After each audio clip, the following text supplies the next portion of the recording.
Hello, World History students. Mr. Hauger here. Hope you're doing really well and your classes are going all right. Today we're going to learn about the Black Plague or the Bubonic Plague or the Black Death. All you really need to know about naming it is that a third of Europe died. So 1 out of every 3. I mean, we're talking about coronavirus has been incredibly shifted the way we do things, even right now, right? Because of a virus. We are at home learning instead of in the classroom together. And you won't be able to see me and my cool dancing skills. I can't just pick up the guitar and write silly songs. I could, but maybe we save that for the end of the video. Anyway, 1/3 of Europe died, and it left a lot of people orphaned, sick, ill, dead, diseased, or recovering, trying to rebuild countries that were completely ravaged. So we're going to talk about that today. And I'm going to talk about news you can use, and you can get started on that right now, but it's not due next class. It'll be due in a week or two. I want you to find a world history story that's important today.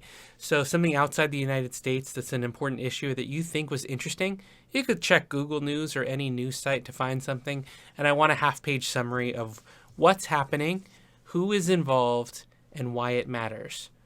What's happening, who's involved, and why it matters. So it's not technically assigned yet, but I always love getting things done early and not being a procrastinator. It's helped me greatly in my life. It's helped me make money, make time, and become a more successful person. So get started early. Find a news article. After the lesson, I'm going to keep fairly short. I'll jump on live. I'll give you an assignment that'll take 10 to 15 minutes, and then you could totally finish that today. Some of you will choose not to, but I always advise getting your work done as soon as possible. All right, so today's goal, and you'll see the hint ticket whenever we get to quiz questions, are to understand the Black Death and how trade involves more than goods, but also ideas and germs. So let's pretend that I make bread for my village, and because I want to be entrepreneurial and make money and get the dollar bills, y'all, and yeah, I guess I did just say that, I want to extend and travel and sell my goods further on. You know, I've got salted meats or jerky, and I want to sell it across city borders and make more money. Well, as I travel that way on horseback or foot or donkey or wherever I'm using for transportation, I think they had Teslas back then. Ha ha ha, funny, Mr. Hauger. Not funny, dude. Anyways, you would also visit with somebody, have dinner, break bread, and maybe talk about people you think are cool. It's like the Netflix of the day, religion. Maybe you've heard about this guy Jesus or Muhammad, or you want to talk about the prophet David, who is important to all three of those faiths. Hey, maybe you're not talking religion at all. You're talking sports. I don't know. Warriors basketball. That would be like actual Spartans. Get it? all right, forget it. But while you're doing that, maybe you're sick and you've got COVID-19, but it's not 2019. It's like COVID-13-19. That's probably something we shouldn't joke about, but it's something that really happened because as soon as you travel to new areas where people aren't immune to your bacteria and your germs, you get sick, man. And sometimes you don't have any immunity to those new germs and diseases.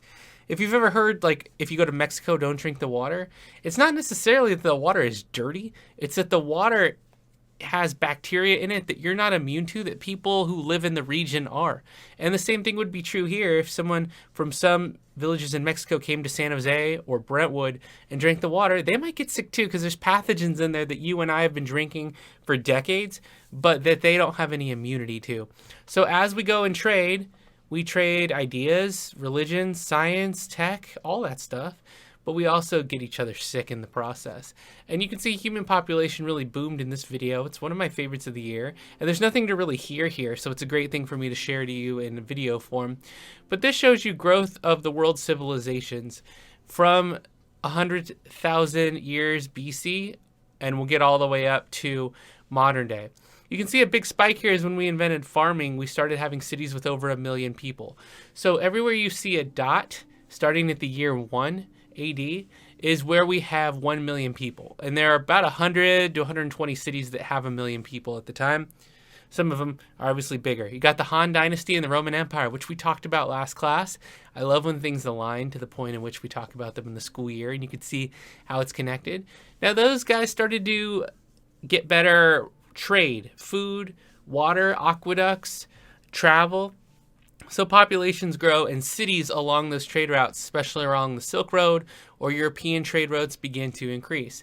As people in India begin to flourish because there's more food and they are really great in science and metal, and it's the golden age of India, you'll see that India's population starts to become the biggest in the world. So as India begins to flourish, it's cool, and I love this visual because not just one country happens in history like a textbook where it's a chapter happening at a time, because at this time the Mayans are also peaking in Central America, and Islam is born in the Middle East as well, and that is going to really change and radically change the shift in people's religious beliefs and become a big spreading religion.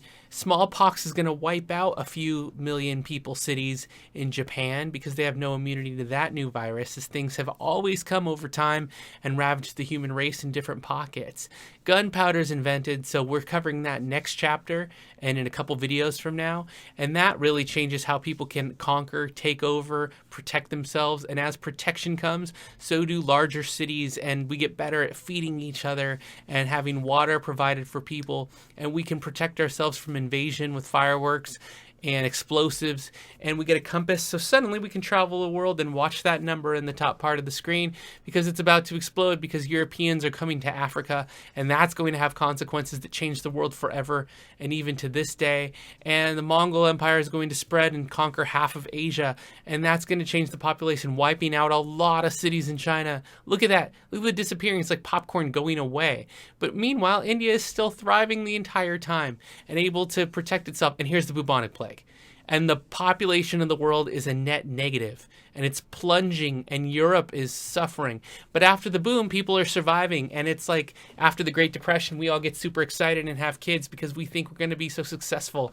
And science enables us to get caravels and ships that can go across oceans. The transatlantic slave trade is flourishing, and that's causing the economics of Europe to thrive and the economics of Africa to suffer greatly.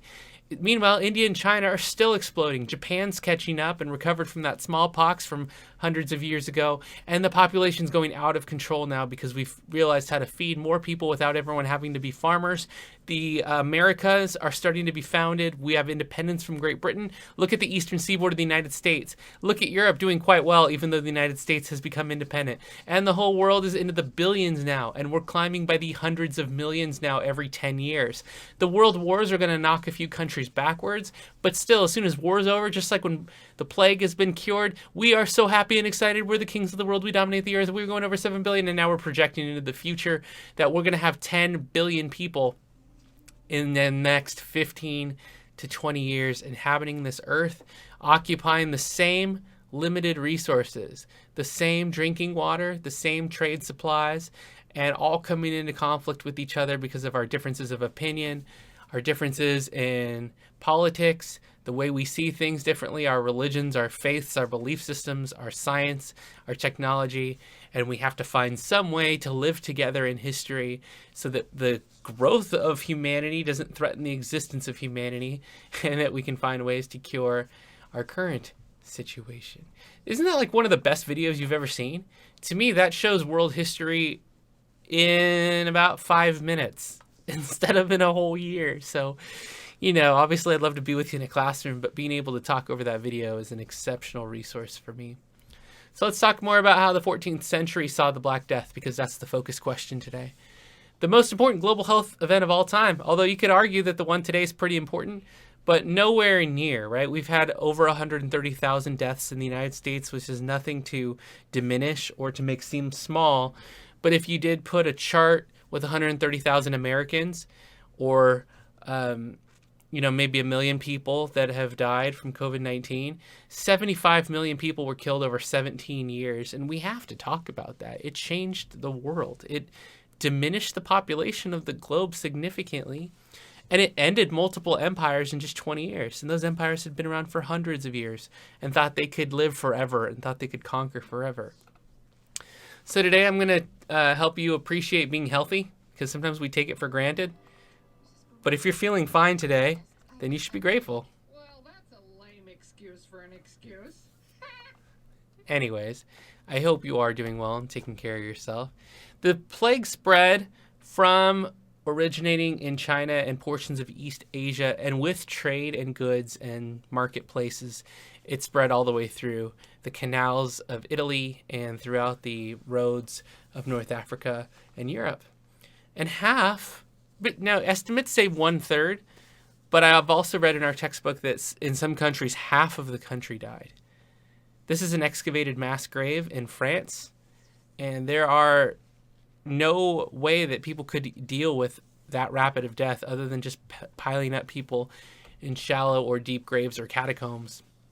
And it really wiped out the way we saw the world. And nobody knew what it was from because we didn't understand germs or bacteria or science very well.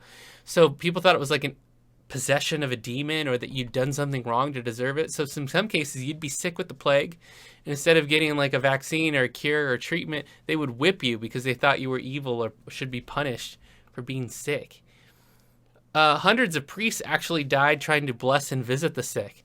So it's not really a fun fact. But here's a picture of priests, not really protecting themselves from anything airborne, becoming ill. And this was created between 1360 and 1375, and hundreds of priests died trying to care for the sick. The symptoms, like you're wondering, why is this so bad? What makes this such a ravaging thing? Well, fever, gangrene, that's when your limbs are like breaking and falling off and falling diseased and infected. Chills, cramps, seizures, painful swelling of the lymph nodes. Sometimes your armpits would swell so much that you couldn't put your arm down effectively. And most people who contracted the plague died within days. So how did people understand it? They thought it was something that was a punishment. They thought it was something that maybe come from the air or the water. But no one really knew. And to show you that no one really knew, we're going to go to Stanford University. Woohoo! That's the original emblem for Leland Stanford. If you didn't know, that was the original name of the university, one of the first in California. Like the University of the Pacific, too. First in Central Valley. You're going to read 2 primary source documents. These are the equivalents of medical journals or documentaries or newspaper articles, essays that were written in 1348 when it was killing off half of France. Read them, and I put 5 questions. It'll be worth 5 points. You can email them or post them in Canvas. And I'm going to come back on live now and explain a little bit more, answer any questions you have in the chat box. And yeah, what a time in 2020, right? But what an even crazier time in the 14th century. All right, I'm jumping back on with you. Thanks, guys.